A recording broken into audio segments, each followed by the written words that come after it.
Okay. Nobody here, just doing some testing. Just gonna wait for people to come. Could you like share it so people know we're live? I'm on it. How's the camera doing? It's alright. Alright. Let's just ask some people whether we're actually live or just talking alone to the camera once again. This way we're talking to the camera 90% of the time alone anyway. Yes, but that's what makes live streams different. What's the link? Can you send it to people so I can Aye. to some people. Yes.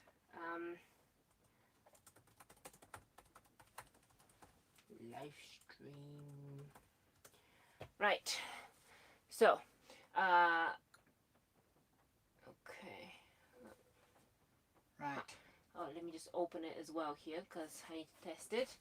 Okay, so you do know that the first few minutes of a live stream are always this, making sure that we're actually live and etc. So grab your tea. Yeah, so in case obviously you're watching the recording of this and we haven't cut this section, skip like 5 minutes in. Great. Oh look, I'm talking on the screen. I should probably get some headphones on this because... Can you get interference? Yeah. Oh, very technical this is. Coming to you live from a park in the middle of somewhere. How are we doing? I can hear you. Good. Alright. Okay. Right, Right, but the music's on here. Dang. Can't have both. Okay, so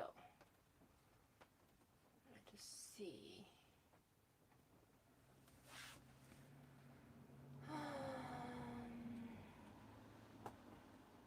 Okay, so you just send the word that we're live. Like, I don't know, tell some people. I'm on it. There's a few groups we're part of. You can share it there if anybody's free. Otherwise, we'll just get on with, giving a tour and, yes. Crack on. Come on, YouTube. Recommend the thing. We're live. That's Hello, we got one person. Lovely. Oh, look, we're buffering. Oh, I'm going to sit up here for a sec. Do we have internet? Oh.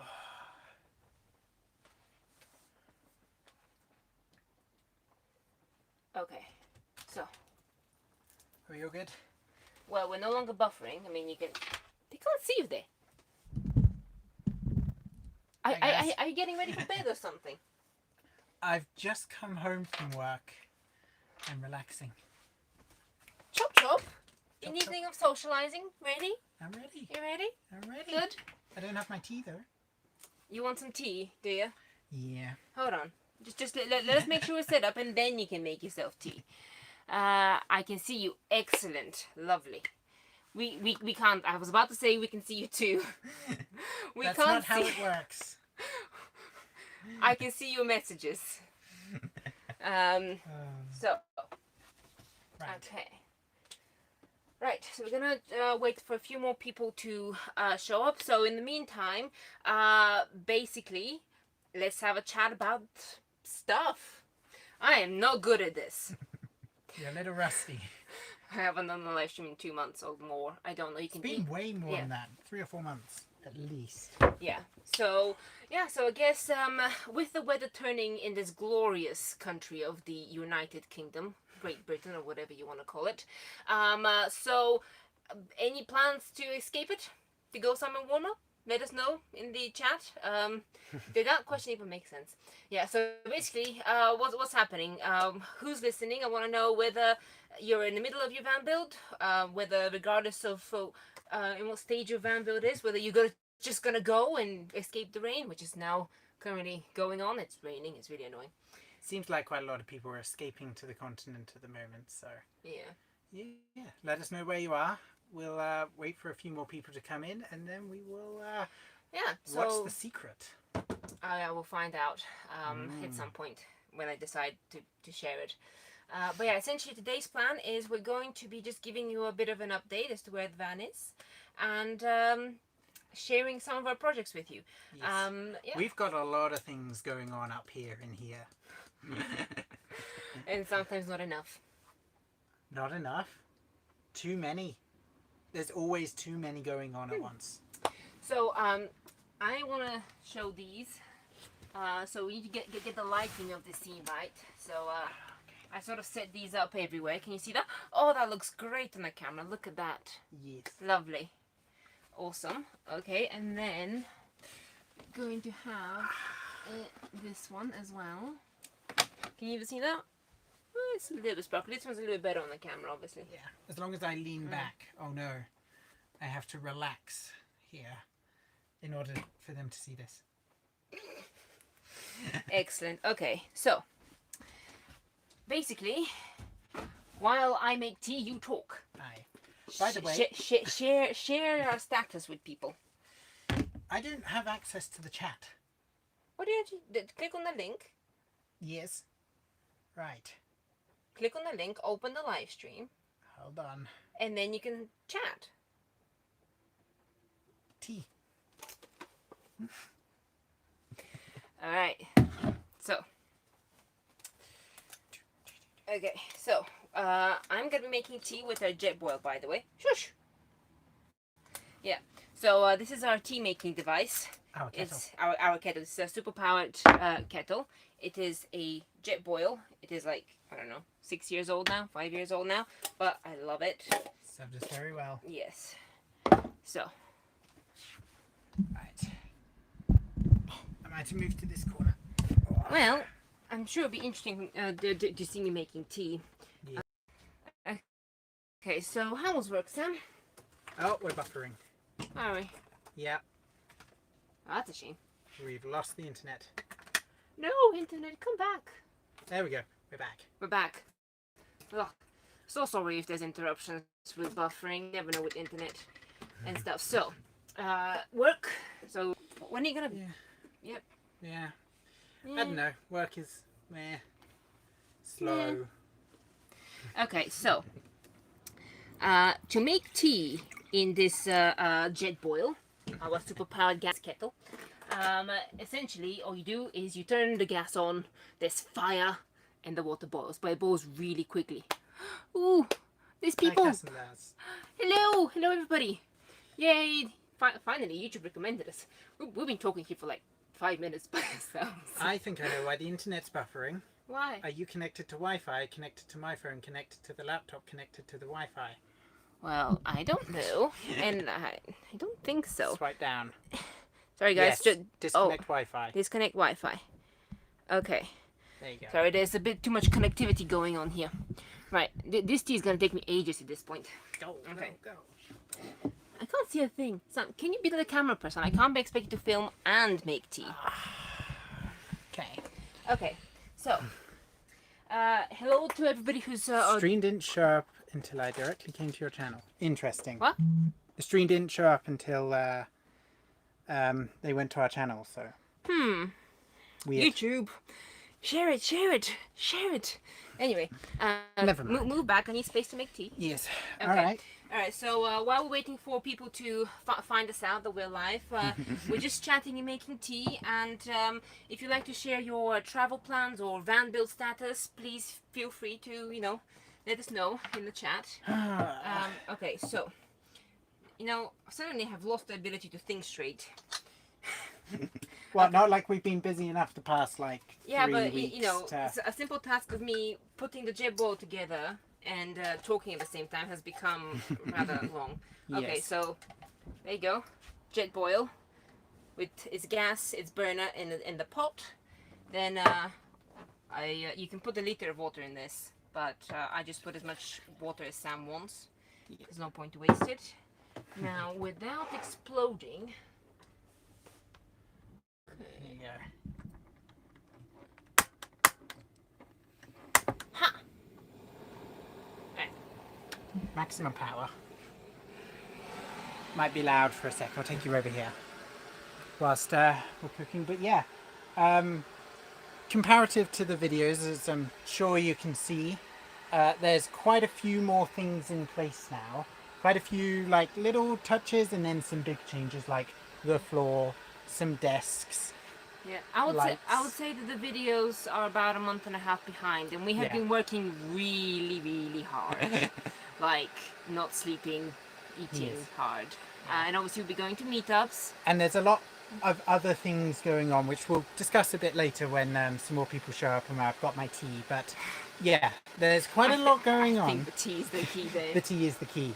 But yeah, we're getting very close to being livable in here now. As to your question, the shower, it's not. I think you need a wide shot for that one. Let me make the tea and I'll then we'll come back to the shower. In short, is it already boiling? Yeah. Yeah. In short, with the shower, we haven't cladded it yet. We know how we're going to do it, sort of. We've ordered all the stuff. It's coming on its way. But yeah, we haven't done it yet. It's going to be probably one of the last things that we do on the build.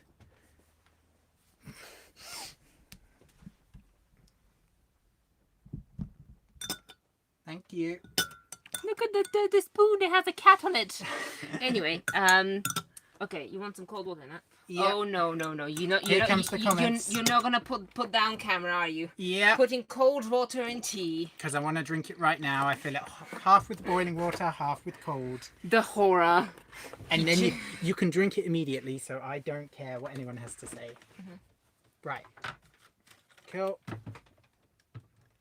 What is that? This. There you go. Always forget about that. All right. Okay. Excellent. So, what was the question? Can you read out the questions? Because I when I'm not looking. Good. One moment. Question was, apart from quite a few that our feed is not showing up on YouTube. The feed. Okay. Well, the shower. So should I open it or should you open it? You open it. Don't let me flip you around. Okay. Well, the most of the has we have a room divider that eventually can either separate the two living spaces. So literally this whole space here from the kitchen onwards, it's literally completely separated. So I can walk around all in this back space here, all the way. And Polly is completely separated from the front. And this is freestanding. Obviously, if we're not on a slant, then you have to be careful not to fall and then to figure out how to secure it. But it's new. Or you can basically create a privacy bubble around where the shower is going to be. If you like to walk around, Sam. Yes. So if we come around here, as you can see, Polly's in the shower. Yeah, totally in the shower. Well, but it's not waterproof. This is what the shower looks like at the moment. So, but if you show you directly now, and stop showing the room divider. Yes. So then you just roll up the room divider and hope it doesn't fall. Yeah, we got a room divider instead of doors because we wanted the flexibility just to open it completely. Yeah. So essentially, this is going to be the shower. The toilet is removable, right here. Don't worry, video's coming soon. Yeah. Working on it. Bye toilet. And you can take this anywhere you like. If you want to do business outside, go and enjoy the wilderness on a nice seat. And essentially, the shower, as you can see here, this is the shower tray framing. Okay, all of these walls are going to be waterproof. And there's going to be a curtain that is trapped within the tray and then attached somewhere up here, which I'm currently looking into options how to attach it to the ceiling, because you see the ceiling here is quite complicated. Yeah, don't say because of this hanging bar here, just the way that it, I don't know. That is the status of the shower, and hopefully in the next month we'll basically have physically done something more to it, like we would have waterproofed this section, and then the shower part, like physically showering. Because we're building a recirculating shower, that's going to take a bit longer to figure out, because it's a little studying. But how are we waterproofing it? How are we waterproofing it? Tanking it. I was thinking doing a tanking method, so that sort of waterproof membrane, taper on the corners, which is quite a few corners, and then just make it all blue. You know, it's that blue gunk. Is it the blue thick waterproofing membrane? So you put that on. And technically, that should be enough to waterproof it. And then we're gonna have the cladding itself. I think I got some sort of I don't even know what they're made of. I think they're sort of rubbery, soft stick-on tiles. Stick-on tiles, which are water resistant probably, but obviously at the seams, if they're not going to be that waterproof. So it's important that the backing, the base, is actually waterproof. Otherwise, Yep. So obviously we've got the walls made of ply there, and then we're just going to put a piece of probably 3mm ply on the framing there, and then just seam the edges and tank the whole thing. That way we have a wall for 3 sides, and then we put the tiles on that. Yes. So that is where that is. Honestly, I can't wait to stop seeing that. Neither can I, because that's the last major piece of silver in the van. Et voila. Toilet is quite heavy. I won't lie. But it's alright. Yes, exactly, a tanking kit. That's exactly what we're using, just like in a regular house. Yes, correct. So, how are we all doing? Right, I'm going to pop you down there, and I'm going to drink my tea. Come and... You're going to drink your tea? I am. Oh. What are we drinking? Are we all drinking tea this evening? We're not a coffee household. I think a lot of people do wine at this time of evening. Wine or whatever. Yeah, that's the problem. Not being alcohol drinkers, we can't join in with the wine and the beer. We can only use... You can sit there with a mug. What, with an empty mug? I'm all cool. No, put something in your mug. See, it's completely opaque. You have no idea what beverage I drink. For all you know, it could be 60% liquor. Or 100% hydrogen dioxide. Hydrogen oxide, sorry. Very intelligent of you. He means water. Yes. Yeah, he spun down on me the other day, and I was like, "What? What? What's going on?" Yeah. Oh, that's much better. So, right. So there's been a lot of things going on.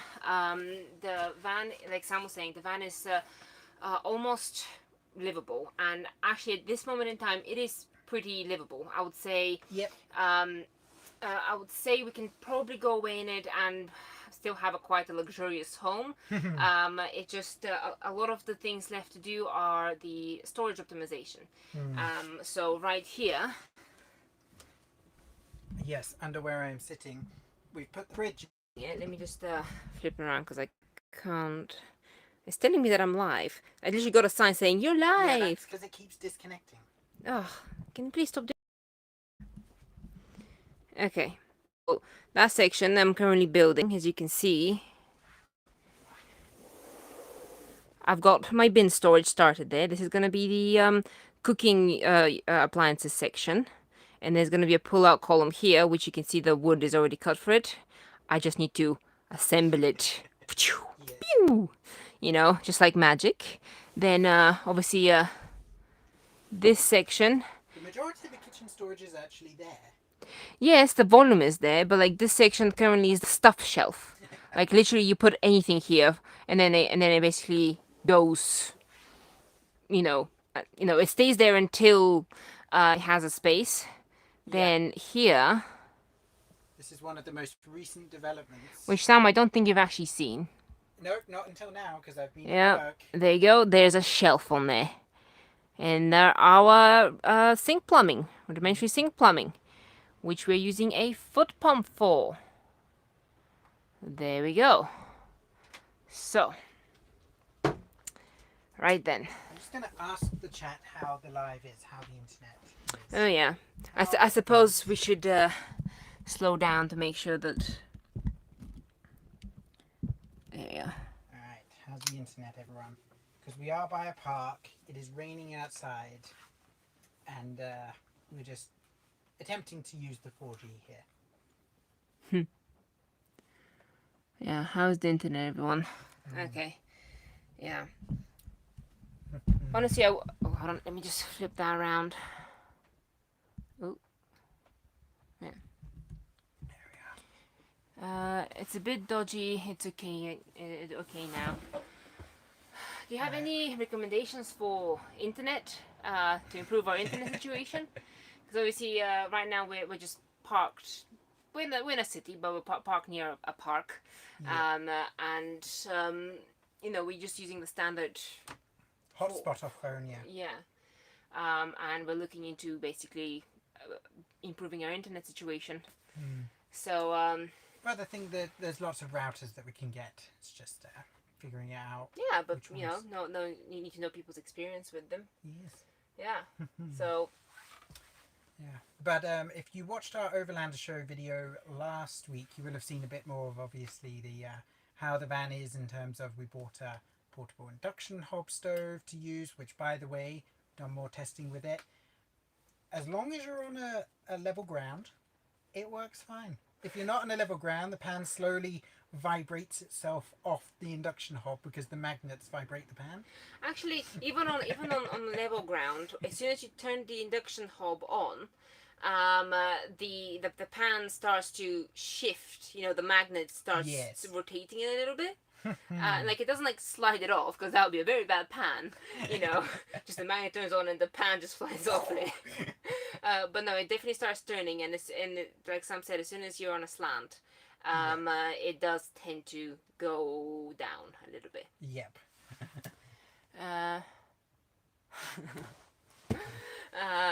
Yeah. So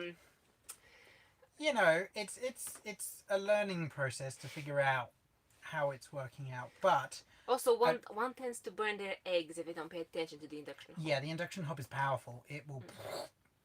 Yeah. Any fix ideas for the induction hob? Park on level ground. Realistically, hold on to the handle. I mean, it doesn't slide off enough. I mean, not to be able to like leave it. Yeah. Or like. Yeah. Annoyingly, we can't put any sort of rubber pads or rubber feet because the two surfaces have to be touching. Well, no, like for example, like if it's sliding that much, you can basically raise one foot up, like have rubber feet, but put it on the stove itself rather than on the. Rather than on the pan. Yeah. Yeah. So I guess.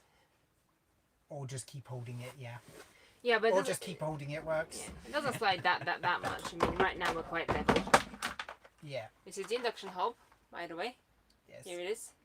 And as you see, it's quite smooth. And I suppose it is easy to clean, but it does receive a lot of fingerprints. Which I get kind of annoyed with. So, but essentially what I was saying, we're getting some more people. Hello people, tell me who you are so I can know. Because I can't see you. Right, so the induction hob, the sliding issue. How much of a slant are we actually on at the moment? I don't think we have our induction pan, so we can't actually cook anything on it. But we do not, no. But essentially... Oh, where are we? Can we see that? Yeah, there it is. Yeah, so usually, so far in my experience, things keep sliding in that direction. That will be specific just to us, but essentially you can just raise this foot slightly. So if your van's tilting that way, forward, then just put something, not gonna catch on fire, get damaged, or whatever. The live stream is unlisted. What? That's why. Oh, Christ. Hold on, fixing the issue here. Oh, man. That's why it wasn't working. Shake your head in doom. It's your fault. Me? You're the one who set You it just up. pointed at the camera. They'll think that it's their fault. I'm pointing at you behind the camera. Don't worry, guys. He's blaming me. Yes. Anyway, I'm hoping there'll be more people who can join us now. Okay. Hopefully that has fixed the issue. Right. Apologies for issue. It just says go live. I would think that it would just go public. No, you thought wrong. Ours is going to be built into your counter. You mean? Oh, yes. right. So you can't then raise it. I get ya. Yeah. Oh, so if it. Look at the face of confusion.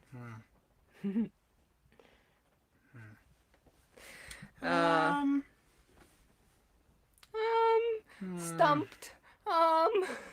I guess just park on level. I guess holding is the best.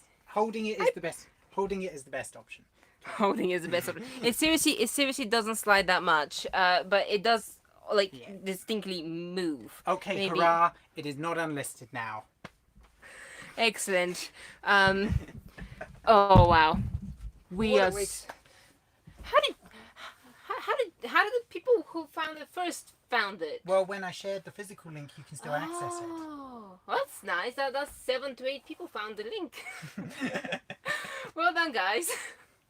Well done for being observant, unlike us. What's this madness? What's this madness? This madness is that we've been live streaming for minutes and we were unlisted this entire time. I'm wondering why barely anybody is finding us, because they're only finding us via the link. Yeah, you know, in other news, Sam is drinking tea, which was made in our jet boil.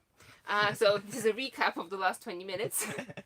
And right now we're talking about how our induction hob is trying to make our pans fly off.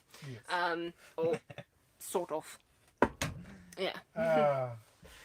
Okay, there we go. That's better. We're getting there. People are finding us.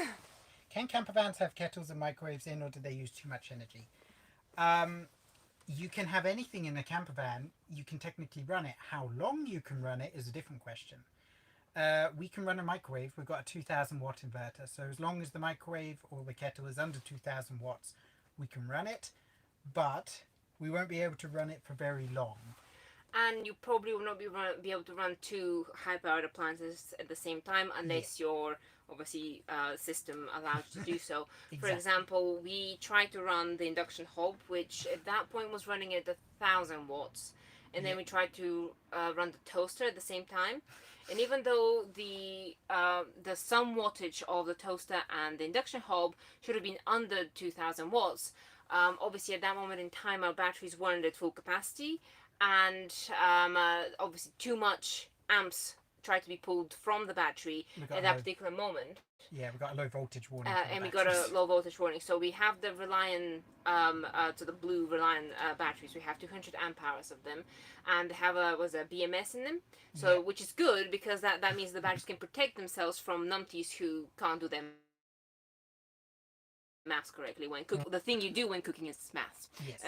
At least in the camper van, if you're doing it with electricity. So I would say for kettles, the jet boil that we use to boil water, if all you're doing is boiling water for tea or just something small, just use like a mini camping stove, our jet boil, which makes tea excellently. As for cooking, microwaves, there are lower powered appliances that you can use. Well, we're thinking of trying a microwave, but we're not going to rush it. First, I want to things we have, and we haven't used it or shown anybody. We have a Mosca, which I really want to see how it works. It's supposed to be like an oven, like cook at the times that an oven does. So if it takes 30 minutes to cook something in the oven, it will take 30 minutes in the Mosca. And the Mosca is, if you don't know what it is, it essentially it looks like a pan, a big pan, with a lid. And the lid is the thing that cooks. So the lid has the electrical element that heats up. And that only draws like 500 or 600 watts, so much less than a microwave would. Yes. Which means that you can run it for much longer, especially if you have a smaller battery bank, which, I mean, 200 amp hours of lithium is not small, but it's not huge. Yeah. So that's what we have and we're working with. And really, it's the whole thing of how much you can run in your camper van is more to do with recharge capacity than the capacity you can hold. Yeah. So say 200 amp hours is sort of the limit to basically how much capacity you should have to be able to run these things for any. No smaller. Yeah, and for any decent time at all. But then how quickly you can recharge that is a lot more important. Yeah. We've got a lot of solar chargers, so we can charge our batteries up pretty quick. And also the convenience of that system will depend on how much you drive and how overcast it is, essentially. We're so excited to get onto this phase. Still on the floor at the moment, if I show you. One thing I would say about the floor, once the floor is in, you'll feel about 10 times better. Because we've had our horrible brown floor for too long. And the moment that we put our new floor with our vinyl down, it made the house feel much less, well, it made the van feel much less like a workhorse. Yeah. Though I think it depends on which state of the van you are. If you put it right at the beginning and essentially you end up with an empty room that looks nice, but it's an empty room, well, you still have all the furniture and the utilities. But when we put our floor, we had done our heating and our electrics, and a lot of the furniture was already sort of in the works. Exactly. Yeah. So yeah, plan for an electric oven. We might try like a combination microwave, but we'll see. I nearly spilled that. It's fine. Yeah, but we're not going to rush it. We'll see. We've got space for it down here. We're planning to have space for it down here, but we'll see.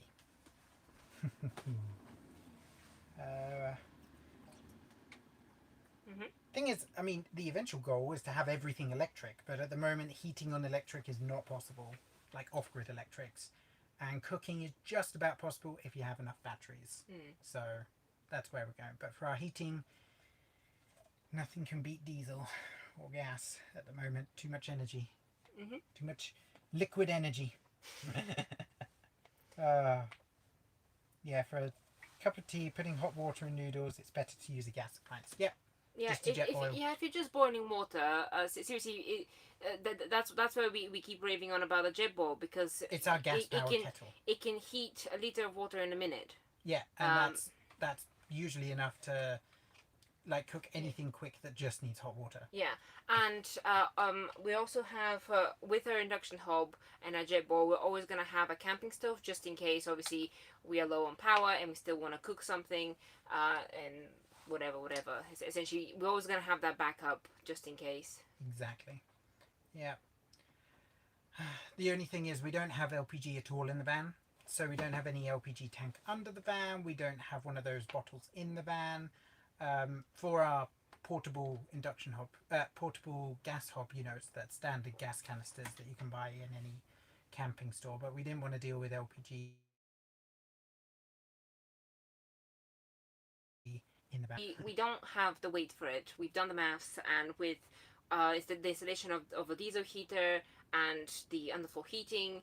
Basically, there's a subfloor and a subfloor. Essentially, we've used up our capacity to have the LPG on top of all the electrics that we have, and the diesel setup. Yep. So for us, LPG, we just didn't fancy it. Also, because we're trying to do everything ourselves, we just didn't feel as comfortable dealing with pressure, like setting the pressure of the system ourselves. Yeah. We would have probably had to hire something to do that, which would be the safest thing to do. But we just didn't like, given that we didn't really want LPG, we were like, is there something else to do then? You know, if we don't really want it, and there's other options, there's no point doing it. So, by the way, guys, update on the underfloor heating, because we stayed in the van for 5 nights over the overland show.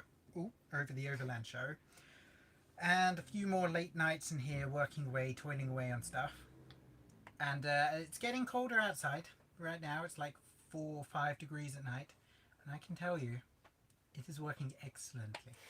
I mean, I'm really curious to see how it's going to work when it's like -5 outside, there's snow and all that. That's coming, I'm sure, but at the moment it's working really well.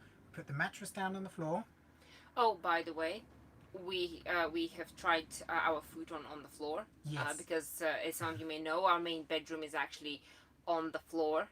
On our nicely heated floor. Yeah. So we have a thin futon, and basically we put that on the floor. We put blankets, cushions, and pillows and whatnot. And because the floor is radiating most of the night, the mattress and the blankets absorb that heat, and it's warm the entire night. Yeah. And just in the morning. I mean, we can't have we haven't figured out how to wire up our air matrix to run at the same time as the diesel heater, because we can. Maybe there's some instructions somewhere. There is. I'll figure it out eventually.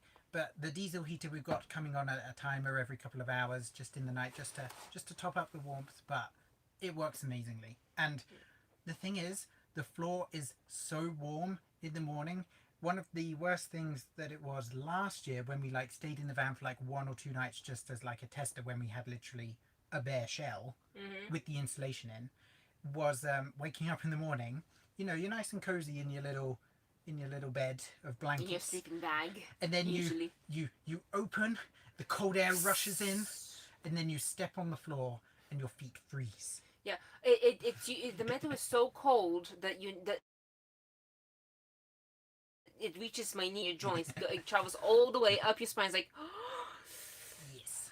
yeah. So yeah, heated floors. If you're doing a hydronic system, honestly, just throw the pipe underneath the floor. It's so worth it. I mean, I think maybe if we were to do it again, instead of using 25mm insulation and then an 18mm raising beam, maybe I would have used 50mm insulation and then embed it in the insulation itself. Well, there's things we can improve on. This is a prototype.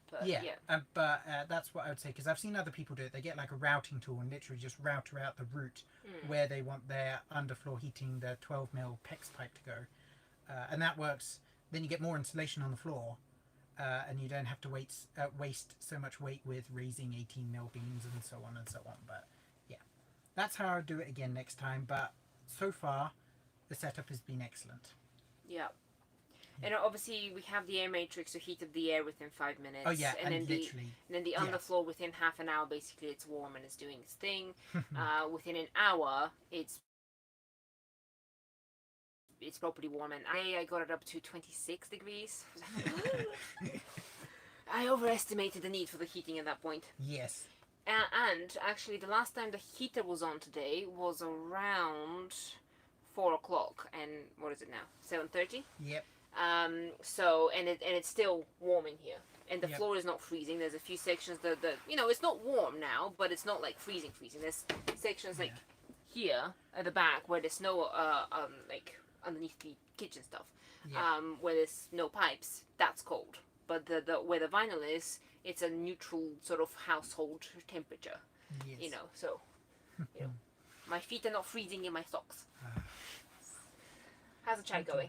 They're discussing electrics and leaf spring upgrades. What's leaf spring upgrades? Fill me in. I don't know if I showed you. Sam educates Polly on leaf spring thingies. What it? Well, I don't remember if I already told you, but yesterday Neil, who's on the chat, posted a link to a video explaining why you shouldn't get those what were they called? The air suspensions, the things with the cushion that raises up and down. Because it cracks your the axle, the chassis. Right, okay. Because all the weight is pressured on one specific point. Meanwhile, with the leaf springs, the big bendy things under the wheels that you were telling me, what's this that's in the way of our piping? Yeah. When we were under there. Those spread the weight out over 2 equal points, and that means less cracking. Because obviously, if you then put the air suspension and pump it up, it puts all the pressure on one specific point and it causes cracks. And the need for that sort of thing is to raise the van higher? Raise the van. If you're parked unevenly, you just want to raise the back. And then you can. Or if you want a bit more ground clearance or whatever, then yeah. Cool. But Neil has, it's on my list. Upgrade the leaf springs to 5-ton Stop giving him ideas. He's getting our list longer and longer. We need new tyres. We need new brakes. There are many other mechanical things. Yeah. Today he said, I've added a weather station to our list. A weather station? It's just a temperature gauge to know how cold it is outside and how seriously, warm guys, it is in okay. here. Just hear me out. If you want to see the weather, what the weather's like right now, stick your head out the window. Just a suggestion. Stick your nose out. Is it raining? Yes, no. I can tell you right now, even without opening, because I can hear it on the roof. A weather station. Need to get back to my hydronic radiant floor heating. Haven't touched it since the summer. Hopefully just needs to get the air out. Yeah, we had a little bit of trouble getting the air out. I would recommend going for a drive, going up and down, roundabouts, over bumps and stuff. And yeah, that got the air out of our system quite well. And some of the more experienced people in our comments did say, so the glycol tank that's underneath the driver's seat, basically temporarily raise it higher, get the bubbles out, and then drop it when that's done. So that was the most practical recommendation that we got. The other thing is obviously add valves to the other highest points in the system. But doing that after the system already has glycol in it would mean emptying the system again. Which we didn't want to do. Yeah, which we didn't want to do. Lazy bums, I know, but... Any idea what weight you are currently at? Yes. We do. Is that a trade secret at the moment? No, we can tell the There is a video coming up on it soon, but yes, we literally. What day is it today? Saturday. On Wednesday, we went to the weighing station and got the van weighed. And our guess was 2.9. 2.9 tons without us in it, and it came to exactly 2,900 kilograms. Yeah. Honestly, I would have liked the van to be 2.9 ton with us in it at this point. Yeah. So we're slightly more overweight. We're not overweight. We're slightly higher than I wanted to be at this point. But honestly, I can't complain much given that I do know how heavy other people's vans are. Yeah. So we calculated, so with the van weighing 2,900 without us in it, if we add both of us, our just general stuff, so like food, clothes, other gear, we have a full water tank and a full fuel tank, and we add another 100 kilos for the remainder of the build. So that's like all the 3. wood storage, the roof deck that we want to add, and the circulating shower. Yeah, we would sit at 3,300 kilos, which, quite frankly, is pretty good considering. Because I know some people literally run their vans at the weight limit, and that's like before they include themselves in it or something like that. So technically, we're perfectly fine on the weight. We're not gonna have any issues. How heavy are your vans, guys? Have you even weighed them? Quite a lot of people just don't weigh them. Well, if you've weighed it, please share the weight if you like, in the chat, or you can share your guess. Yeah. If you like, don't tell me it's a guess. Just so I have my data correct. Yeah. Probably a silly question. There's no silly questions. Never a silly question. Are you having hot water, aka shower? Can you do without gas? Yes, we will be having hot water. And no, we will not be using gas or LPG to heat the hot water. We'll be using our heat exchanger, which is plumbed into a system. Yes. Which you can have a look if you like. Go ahead and get it ready. I'll talk them through.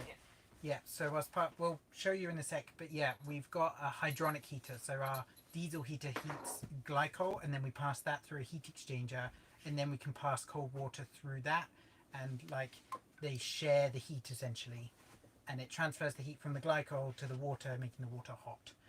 You don't have to have a hydronic heater to be able to do that. You can use like one of the cheap diesel heaters and then run it through a hot water tank. What is it? Bubble vans? Bubble vans, yeah. It wasn't bubble, it was something bulb. I can't even, we'll leave the link to the company that has the kit. Do you want to grab the alright, you're taking the sofa cushions off.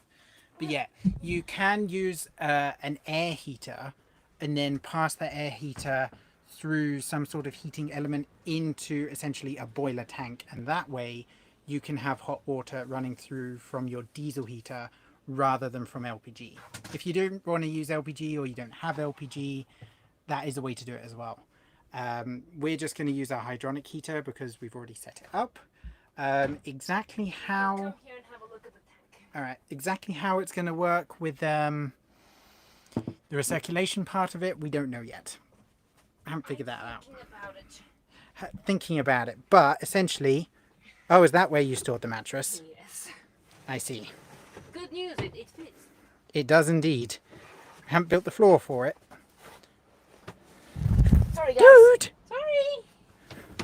Yes. Yeah, so our diesel heater's under there, and then we've got the pipe coming out from it, and it goes all the way down here, and this is our, ignore the leak, this is our heat exchanger. So the hot glycol comes in here, and we'll exit over there, and then on the other side you can see that pipe down there, and then there's one sort of under there. That's the in and out for the water side, and we connect the water to that. So out of this will come hot water, and then we can, you know, use that with mix. By the way, shout out to my mom, who's probably watching. Great cushions. She did the cushion covers and the curtains. Yes. So, yep. Ha ha ha. Hold on. Learning curve. Right. Right, I'm going to set up back over here. So yeah, that's our hot water system. I don't know when, but technically, I mean, we can heat hot water in the jet boil and have a shower in the sink. Yet. They'll be done when the shower's done. Yeah, but our plan is to basically make the shower a wet room so that we can just throw water in there and not have any worries about it, you know, getting a mess everywhere. Right. Pop that back down there. Let's have a look at the chat. Do. What? Looking at the weight of people's vans, 2.6 tons, but nowhere near done yet. 2.6. But it depends what you started at. What did we start at? We started at 2.3? 2.1. 2.1. I think. Was that without us? That was without us, I think. Yeah. Oh, let's move back a bit. Right. Indeed. Right. Diesel electric combi heater, similar to a Truma for hot water air, easier than hydronic. Yeah. Hydronic is not the easiest system to install. Only go hydronic, if you like puzzles, because it comes in about 10 billion pieces. Which we love. We love puzzles. Yes, so that was enjoyable enough to figure out. And also if you have a reason for that system. If you just want it because it's cool and you like figuring it out, go ahead. Yeah. But the reason we went with it is because of the recirculating shower, mainly. And the underfloor heating. Well, the underfloor heating was kind of a cool perk. That was like, well, if we go hydronic, we can actually have underfloor heating, or try to. Yeah, I mean, you can do underfloor heating if you had... I guess you had a heat exchanger and ran the glycol through that somehow. I don't know how that would work. Yeah, okay. Yeah, only go hydronic if you actually have a big purpose of doing it. Otherwise, the air heater's so much simpler to install, much cheaper to buy, and I think easier to maintain. And also you don't have to worry about leaks, as you just saw. Yeah, and also the underfloor aspect. Obviously, our van layout has a huge amount of floor in comparison to other conversions. Yeah. So if you have very little walking space, there's little point putting underfloor heating. You know. Yeah. Because you can literally cover that space with a rug most of the time, or obviously, you know, like people say, wear socks. But you're not going to be walking on that section for a large part of your time, because, you know. Yeah, meanwhile, most of the van is floor space, so. Yeah, so, I don't know whether you've seen exactly. As a perspective shot of just how, one day we will calculate the percentage of the floor. I think it's about 75% of the van is still open floor space. Anyway, do you think it's time to reveal the secret project? Is that somebody asking or you asking me? That's me asking you. That's you. Well, I don't know. Any more questions? Or are they still chatting about leaf springs? No, the leaf springs have stopped. Oh no.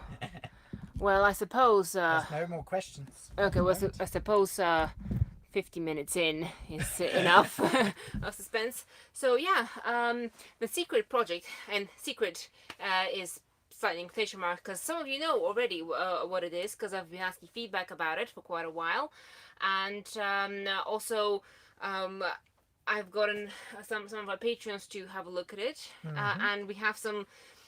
Basically, our patrons have known about the secret project for about half a year. And yeah, now that we're getting some reviews, so just kind of where is it? Spit it out. Where did you read? Well, this is the printout of it, but essentially, we have been designing this. So this is the Sprinter / Crafter layout, van conversion layout planner, and that's not entirely the secret I was aiming to reveal today. What I also wanted to say was that this is just basically the start of our blueprints and workshops, essentially. Yes. Section of the business, you can call it. So there's links in the description now. Essentially, we have opened up a page where I'm gonna post any sort of workshops or blueprints that we create for all the things that we have built. Yeah. So obviously, we'll still have the videos, all the stuff. I mean, most of it's for stuff that are already on video anyway. Yeah. But Polly's been working very hard in the background behind whilst I've been editing. She's been on CAD and on so essentially what it is, so what we're currently releasing is the van layout planner.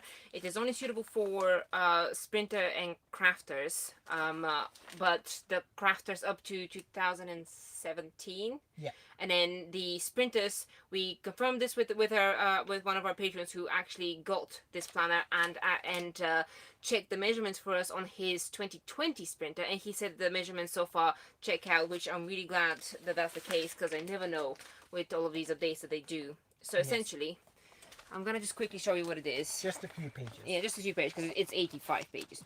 Yeah. So what it is I measured the whole van. Okay.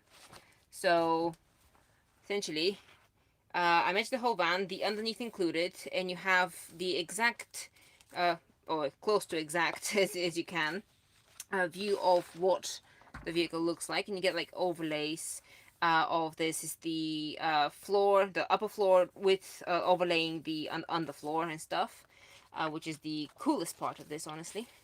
Then like you can see the walls. Oh, I'm holding this upside down. I'm sure you're very glad about this. Yeah, so, yeah, essentially, you can see the... there you go. So you can see the... This is the side wall, and you can see the window cavities and all of the gaps and where the holes are and stuff. So essentially, that is the van layout planner for sprinters and crafters.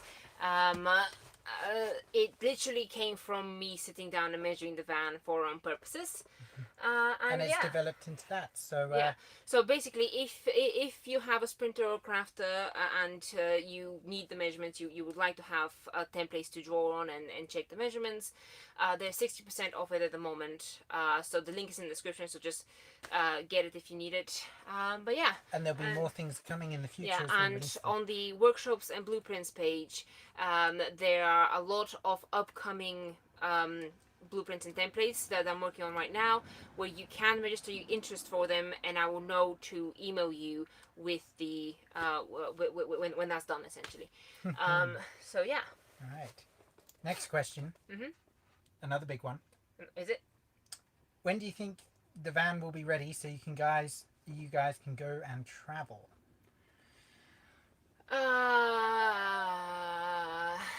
Well. Oh, hi, Kalamatash. We see you. Hi. Well, we don't remember. We don't see people. They see us. We just see their name. We keep making that mistake. So are we going? Yes, we probably are going sooner than we thought. Yeah. We originally had plans to go in the spring/summer of next year. We were like, yep, we'll spend the winter here. We'll do up the van until it's as ready as it will be, and then next year we want to go. We want to go to Bulgaria because we were meant to go 2 years ago, and we haven't been since. And we still want to go. We miss the food. Miss the food and we miss the sun. But especially now. Thanks to the Overland show and the people at the Overland show. And the floor, really. Our goal. Yeah. Our aim is to leave in January. We don't precisely know where exactly we're going. When, where, or how. We don't know. We don't know. We don't know when. We don't know where. We don't know how. We don't know who with. We don't know what we're going to be doing. But in other words, I know nothing. The important thing is, we're leaving. We're leaving. We are leaving. Yeah. So hopefully we'll go. Not hopefully, we will go. Yeah. We are going. In January, we are going. Yeah. And that's what we mean about like making the van livable. We know by January we're not going to have the whole recirculation shower system in. We know we're probably not going to have absolutely everything in the van done. But the point is, even at this moment, just right now, we have the heating working. We have all the done our sink plumbing, so that is working. We can take a shower in the sink. wash our hair in the sink. Take a shower in the sink. You know what I mean. The only major things that need to be done in order to make this house like really livable is to have the storage optimized. So the stuff under here and the stuff under the kitchen like properly organized for actually like what we want to take along. And the shower cubicle needs to be waterproofed. Everything else is technically... I kind of lost track of the list he was going. I was like thinking yeah, sure, I'll have that done by January. Sure, okay, in short, storage optimization, waterproof the shower. Yeah, and I would love to have some lighting in the living room because that's pretty dark. Because obviously, that's the condition in the living room, so it's pretty dark. By the way, these LEDs, the way we've put them here, actually sort of compartmentalize the the small 4-meter space pretty well. Ooh, don't fall. Yeah, so they actually work pretty well. So it's like if you want just the toilet light to be on, actually Sam, hold the thing so I'll just demonstrate that. Yeah. So essentially, if I turn off the main light, that's basically spotlighting in sort of an ambient way into the bathroom section. So when you open obviously the divider, this should probably become dark for you now. Hold on. And let's see how dark it gets. How does that look? Pretty dark apart from around the very top and the very edge because the wall is curved. Yeah. So Whew. Yeah. So these LEDs, the way they're put, actually, I like how it sort of fractures the space, but yet it's one space. Yes. So we just need to put the daylight panel there. Just need to build it. Yep. Yeah. There you go. Oh, do you want to show the sink? Anybody interested in my sink? No, I love my sink. Leave the sink at the moment. Oh. But yes, we are going soon. Yeah. But yes, we are going very soon. We are very excited. A lot of things have happened very recently. We've done a video, or it's coming out soon, on more of our thoughts and musings about it, which you'll see soon. But yeah, a lot has happened very quickly, and I wouldn't say a lot has changed very quickly, but I think things have come into perspective a lot more. You know, when you're in the van build, you're like, oh, on to the next task, done that task, on to the next one, on to the next one, on to the next one. Yeah, and you're doing like 10 things at once, and you don't have time to kind of stop and reflect. Yeah. And it's just, you know, and then eventually you reach a moment that's in any project, like you're so project focused while doing the project that you sort of get like tunnel vision. Would that be the correct? Yeah, and the thing is, for us, the day before we went to the Overland show, we had a giant list of things we wanted to get done. We did them all, more or less. Pretty much. We were up quite late, but we did them. And the thing is, the next day, because we didn't have time to process that, we were like, yep, we need to pack the van, now we need to go. And then the first evening we got there, we got back to the van and went, hold on a moment. Wow. Actually, we are functioning quite well in this space. Yeah, and apart from, at that point, we didn't have our sink plumbed. Apart from that, everything else was working fine. We even had the induction hob as a tester, which we'd never used, which worked fine then. We had storage for stuff. And we were like, hold on a moment, this is actually... I know we were saying that we're close, but actually we were pretty close. Yeah, I don't know where my post-it note is, that I wrote down all the tasks some of which Sam was listing a moment ago. But essentially, I managed to write a post-it note that basically, this size post-it note. Yep. And only fill a side and a half. And that's progress remaining of everything. Those the remaining tasks that need to be done. That was including the roof deck and the recirculating shower. Though to be fair, the recirculating shower was a single line, and that'll probably be quite an extensive project. Yeah, but we're excited. We're really excited. Like the thing is, looking on Instagram, seeing people traveling places. Oh, I'm here in Europe. Oh, I'm up in Scotland. Oh, I'm here. Oh, I'm there. It's Well, the thing is, we have been like that for 2.5 years. Yes. So before we bought the van. It's even more so like that. And now that the van is, see, we're sitting in our van now. We're sitting in our house. Yep. We don't technically have to go anywhere. Though I am rather hungry. And I think we have some food here. Yeah.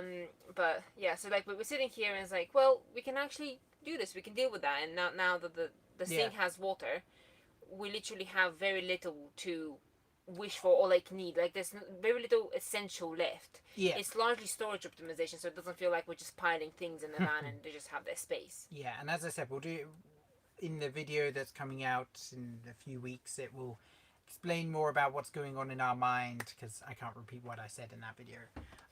But there are things that need to be done the end of this year that we need to stay here for. So obviously building the van. And also we would like to save a little bit more money. Like we have savings, but we want to have a bit more before we go. Yeah, because when we're traveling in Europe, we don't want to be like, I mean, we'll have a budget, but we don't want to be super restrictive, because that we're like, oh, we didn't have as much money as we thought we would have by this time, or we were planning to go much later, so we don't have as much money now, so let's just, you know, be tight on it whilst we're out there. We kind of want to have a good time. I mean, you know, kind of.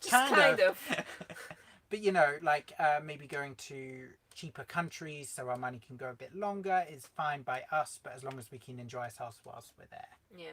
So now, the thing that makes me really want to go right this moment is just how the weather's turning. I keep forgetting every year how annoyingly horrible it gets in the UK. You know, with basically it becomes grey and it rains a lot and it's cold, and and also you don't get that autumnal color shift change in this country, which is the only justifiable reason for the weather to go cold, in my opinion.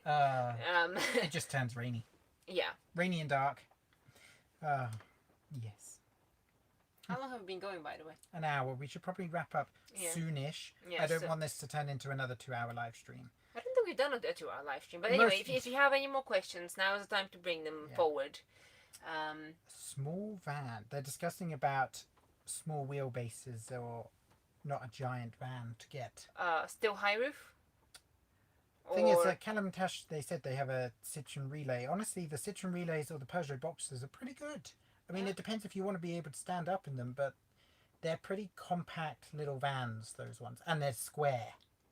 They are square. They mean they're more square than way more square than this. Yeah. Yeah. Actually, the Sprinters and Crafts are quite annoying that they have a decent curve going up to about here, and then it kinks in sharper. And in terms of like putting like bending ply or timber across it to frame it, it's really annoying, and we didn't manage to bend across time. We had to cut the plank. What are you guys budgeting per month when travelling? £1,000. £1,000 a month. Hopefully. So, or €1,000 per month. Yeah, well, 1,000 or less. Yeah.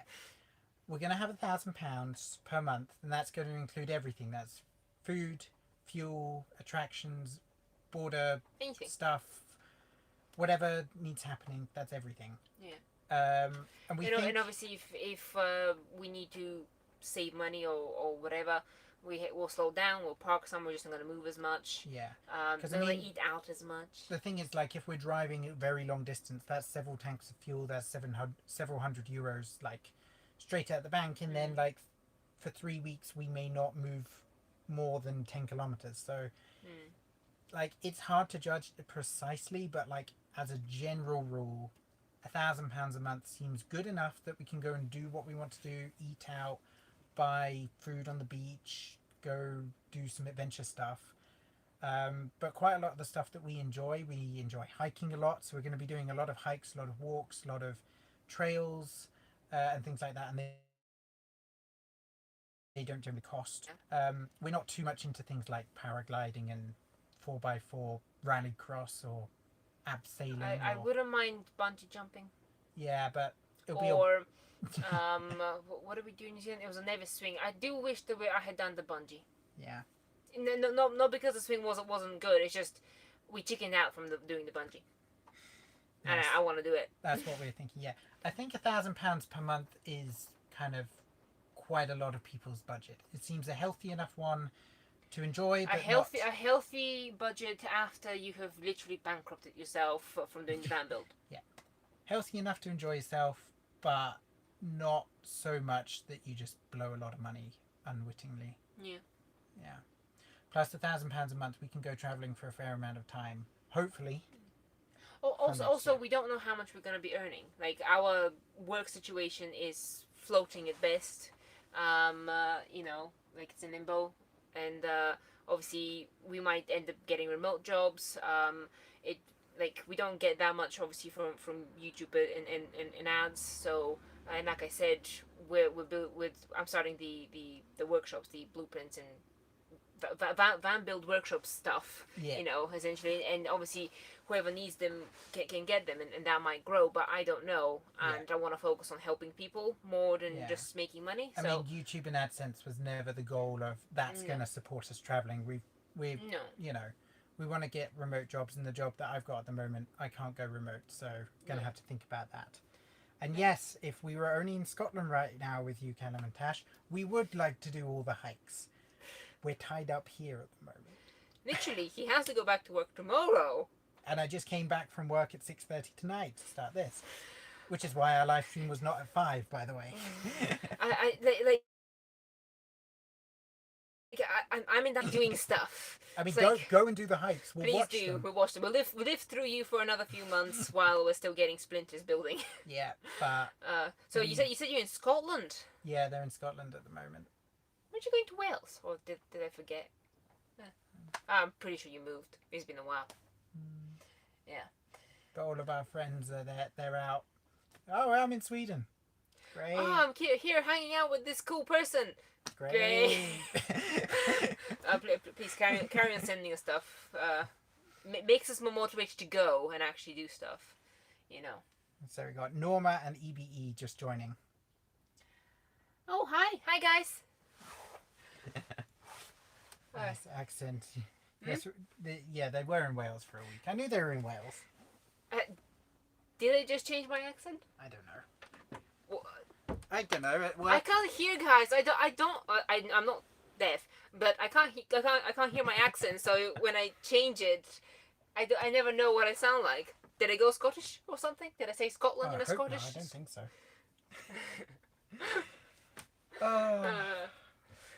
How's it going? Any more questions? When did Scotland become the sexiest location in the UK? Seems like everyone is there. Yes, apparently you did change your accent when you said Scotland. Cool! It's all that How to Train Your Dragon stuff that you've been watching. I haven't watched it this week. And my point still stands. I don't know when Scotland became this big thing. I think it's always been a big thing, just maybe more popular YouTubers and Instagrammers have been there, so it feels like it's been more... Well, Scotland has really cool views. It's better than the Midlands here in England. Yeah. And when the weather's bad in Scotland, at least you still get decent views. Like you can get really cool cloud formations with mountains, excellent photography opportunities, and that will keep you entertained, you know, sort of. You wouldn't care about your freezing fingers that much if you're doing something cool. Meanwhile, here in England, if it rains, you're stuck in the city, you're stuck in a grassy field, bog. Yeah. So same goes with Wales. Wales has really cool hills and stuff. You can get really cool scenery there. So. But I would say because no one's really been able to travel to the continent as much as like in normal times, shall we say, everyone's kind of had to like explore our little island here a bit more and figured out, oh, Scotland and Wales are the place to be. England's boring. Especially when you're in a van and you have to find park-ups, you find out that England has too many restrictions and city limits and all that. I mean, apparently Scotland have been clamping down more on wild parking and such, but, you know, yeah, parked up at a lock right now, views are, I can imagine. My view is black at the moment because it's dark outside now. It's a park and we're next to a main road. Can I see something? No, you can't see anything. It's literally pitch black. It's pitch black. It's like obsidian. But yeah, it's literally just some grass outside. Yeah. And also at the moment with our poor internet abilities, and every time we go out of a city, we pretty much lose all ability to do anything. Yes. Obviously work-wise, and we can't live stream, obviously. I mean, that's not always necessarily a bad thing. We love just kind of like, if we don't need the internet to do anything. Yes, just but there's the if, and since we work online a lot of the time, at least I do. You know, we do we often have to sort of slingshot back and forth just so to get some internet going. Never mind. Never mind. Yes, we have our list to crack on. We're leaving by January, which means that we've got a lot to do in the next couple of months, along with earning enough money to be able to go travelling next year, along with, obviously, everything else that's going on at the moment. So we're quite exhausted. There is not much ice cream left in there. Exactly. Which means I can eat it. I see. So if you're making me jealous with your nice views, I'm gonna make you you jealous with my ice cream. I've already had tea, so you get ice cream. I guess that's fair, huh? It's quite solid at the moment.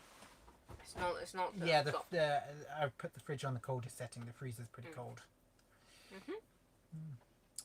Yeah. Any more? Question: can I ask what microphone you're using? Can you connect that to a mobile phone? Yeah, we've got a a Rode Micro. Yeah, it's the big fuzzy one. Yeah. Do we have a mirror? I don't have a mirror, I think. No, you got rid of the mirror. No, I didn't. Hold on, carry on talking. Yeah, it's the one that we use in our DSLR, but it has essentially a headphone port, so we just plug it straight into the into our phones, which still have a headphone port at the moment. Yes. This is our future mirror. Let me just see. Does that work? Yeah. There you go. There it is. This cable is specifically designed for a phone. Yeah. It has a grey attachment for the phone and a black one for the microphone. I can't see the back. Sorry. Dang. Sorry, guys. I forget. This is not a camera, this is a mirror. So there's a black one going to the microphone and a grey one there. Yeah. And essentially, the microphone's the same whether you put it in a DSLR or a a phone. Yeah. But the cable changes. Yeah, I mean our phone is the audio on this is definitely not as good as it would come out on a DSLR, but it's better than but it's better than the phone. Right. So we'll roll with that. Rode, yeah, Rode Micro. I think they're about £40-50. Yeah. But we bought ours like 3 years ago, and well, literally has been used in every video for the past 3 years, and hasn't failed us. It's good. Yeah, I would recommend. Sometimes it something goes weird, but I never know why. It's not often. No. Cornwall kind of seems like the destination to go to in England. I'll be camping opposite Heathrow in January. Envy me. Opposite Heathrow. That's a bit loud. I'm pretty sure there are more interesting places you can go and camp than Heathrow. Planes landing and taking off is the best. It'd be noisy all night. Oh no, they shut the airport at night between 11 and 5. But yeah, well, the thing is you've got the choice of Cornwall, which is right down here, or Scotland, which is right up here, or Wales, which is right out here. Those are your choices. And we are in the middle. We're literally in the middle. We're a triangulation in the middle between Wales, Scotland and Cornwall. Yeah, it sucks. Boring flatlands. Yeah, we were struggling to find a forest the other day to film something. Yep. Literally, we had to go to a manicured forest, a specifically designed, this land is forest land. Oh well, never mind. We'll get there. We'll improve. Anyway. Missed the start. What are your travel plans in January? Well, in short, we don't know, but we're hoping to go to sort of the Balkan countries. Yeah, so we're definitely going to be in Europe most of next year. Come January time, we're not sure. We know we want to go to Bulgaria in the summer. We know we want to experience some snow because we haven't really had any snow here. Yeah, I want to do some cool sort of snowy photography, landscape photography and stuff. So if you have any advice as to where to go, I know there's a lot of places in Europe with nice snow, sort of mountains and forests and stuff. Yeah. But basically, we'll go somewhere high in the mountains, take some cool snowy pictures, spend some time, and then probably leave because, Yeah. Like I love snow, but I'll have it for a week or two, and then I'm like, okay, I've had enough snow. I've had my snow. I'll go somewhere else now. Yeah. Plus, I mean, I know we're fourth season. It'll be really cool to test out the heating and everything in like -10 sort of weather, but don't really want to be excessively using it all the time. We're going to have new tires put on the van, but they're not going to be snow tires specifically. We're going to carry chains, but yeah, they're going to be like. Sam asked on Instagram for tire recommendations. So there's a lot of people who are very, very adamant about their tire choices, which I respect. I've been gathering a list and I've been comparing all the types. So don't worry, there will be all your recommendations have been appreciated. But yeah, please keep sending basically we're going to get the van ready. So she's going to have new tires, new brakes, new fluid change, new service. The MOT. We're just going to check everything over before we go. And then, yeah. Well, what do you think? Is there any real advantage to having a service? A service on a vehicle? Yeah. As opposed to the MOT? Yeah. Do they do really that much more, or can we check most of it ourselves? From what I can tell, we check most of it ourselves anyway, but yeah. Because, you know... Recommendations. The Dolomites is cool. Yes. Want to go to the Dolomites. Dolomites. Yeah, it's on my list. How many lists do you have? Well, I've got a giant Google Map board with lots of pins on it, which I keep adding. And he's marked like every single mountain pass on it. Not complaining. I'm just saying we can't do all of them up and down, like in sequence. I know. In sequence, like we'll go back and do them. It's just, do you remember, I do have somewhat motion sickness. I know. It's fine. Question, do you ever pay for campsites or do you just stealth camp? So far, we have, for 99% of the time, we freedom camp. Yeah. Though it does depend on the country and the regions within that country. So we've done the most, like, campervan and wild camping in New Zealand, so that's a bit far away from here, but the rules basically apply here. So we only paid for a campsite I think once, and that was mainly to use their showers and their laundry service, and so I don't really count that as paying for sleeping. Yeah. But obviously we just stay there. So basically, if there's a use for the facilities, we'll pay for that, or if basically we're in a region where it's completely forbidden to actually freedom camp there. So like in New Zealand, in Queenstown, it's completely forbidden to freedom camp if you're not in a self-contained vehicle.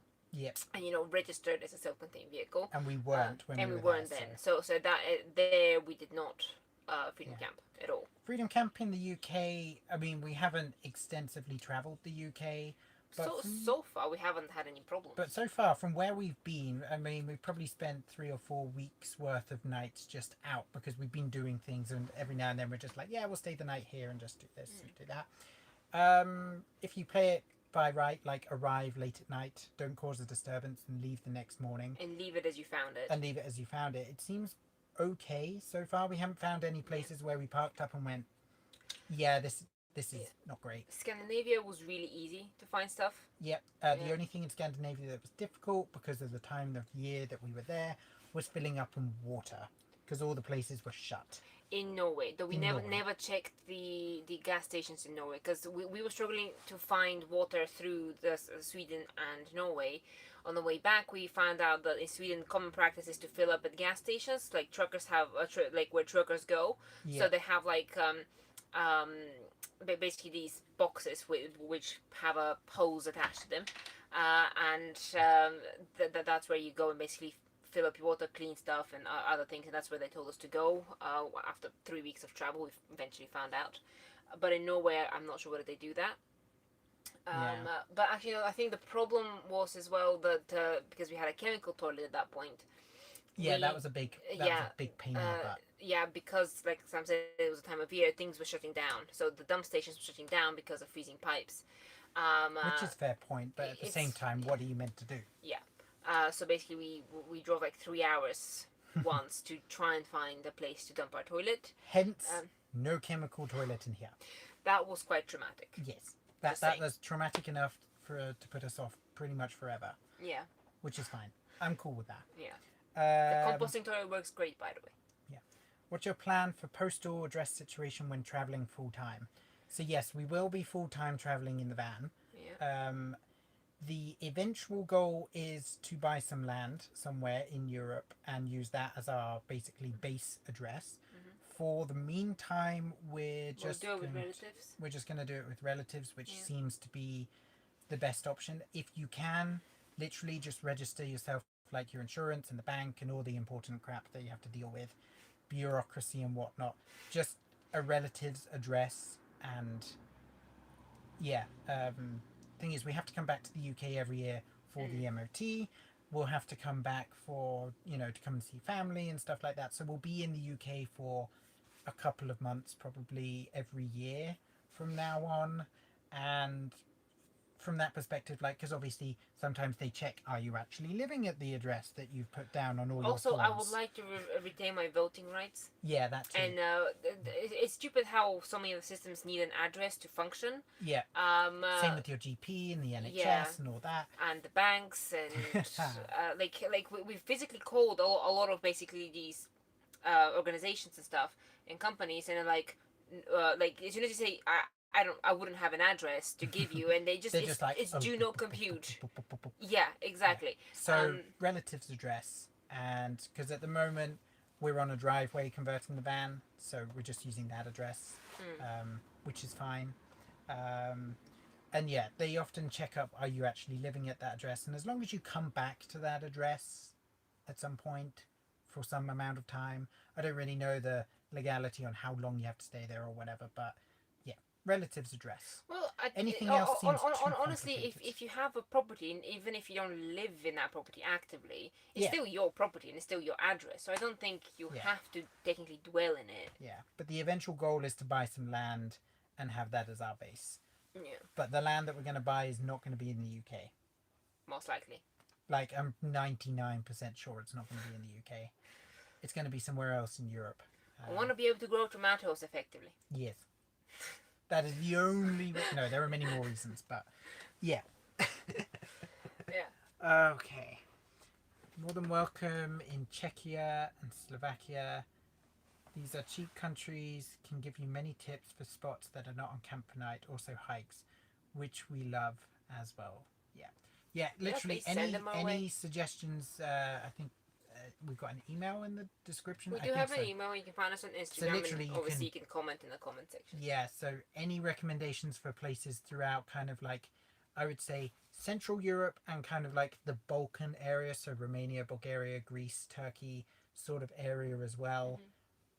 Literally. We're probably going to head there first. Yeah, we're going to head round there and go towards Bulgaria, Turkey, Greece first. Yeah, I fancy spending the summer at the Black Sea.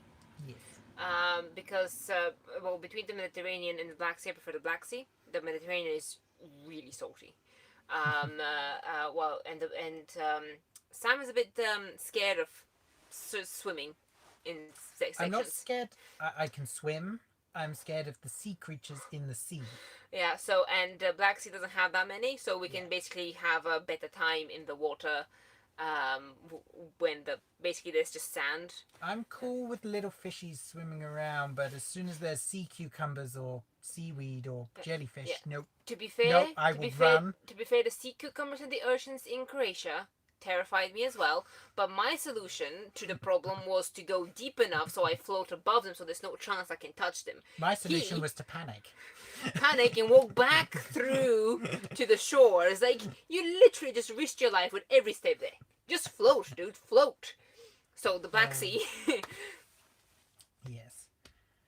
All right. I think we're going to wrap up the live stream here. So any final questions, throw them our way now. And and otherwise we'll probably go and have some dinner. Yes. But yeah, so... But yes, exciting times coming ahead. And yes, of course, the remaining videos on the van build, as we said, we're about a month and a half behind. So we've got about 6 videos in the pipeline being edited as we speak and more being filmed every single day. They are coming out. And then as we go traveling, we will, of course, be taking you along with us. We'll be recording stuff. We're not going to I'm probably go going to still be silent. building stuff and upgrading stuff, so there's going to be basically a mix of everything at that point. So we'll kind of like be building and tinkering along the way, so it'll kind of be like a mix of traveling, a mix of hiking, and a mix of still building, designing, thinking, basically just having a cool time. Because that's what we're all about. And slowing down. And slowing down because, and I think just a change. For us mentally, I mean...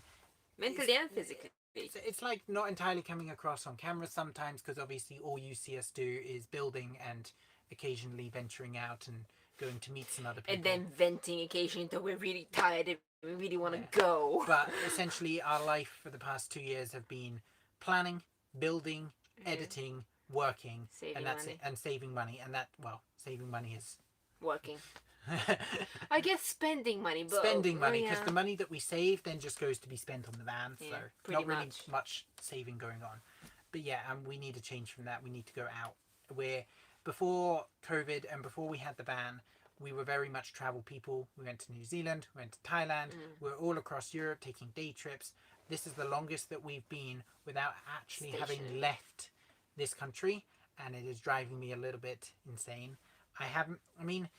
The thing is, we haven't had a holiday in the conventional sense for 2 years, and I think a lot of people are in the same boat when it comes to that. It's just we have the caveat of obviously building and trying to get that finished as well. But anyway, that's all fun. It will be changing soon. Yes. It'll be changing soon. We're doing it. Okay. We're doing it. Promise. All right. Okay. No more questions, so we're going to end it here before this goes on for too long. Okay. So yeah. Right. So thank you so much for joining us. We'll be releasing next weekend. The video is pretty much done for next weekend, so that's good. Yeah. Definitely going to be there. So yeah. Next week we're going to be discussing our fridge. So yeah. Yes. All right. Okay, so thank you so much for joining us. It's been really great having a chat.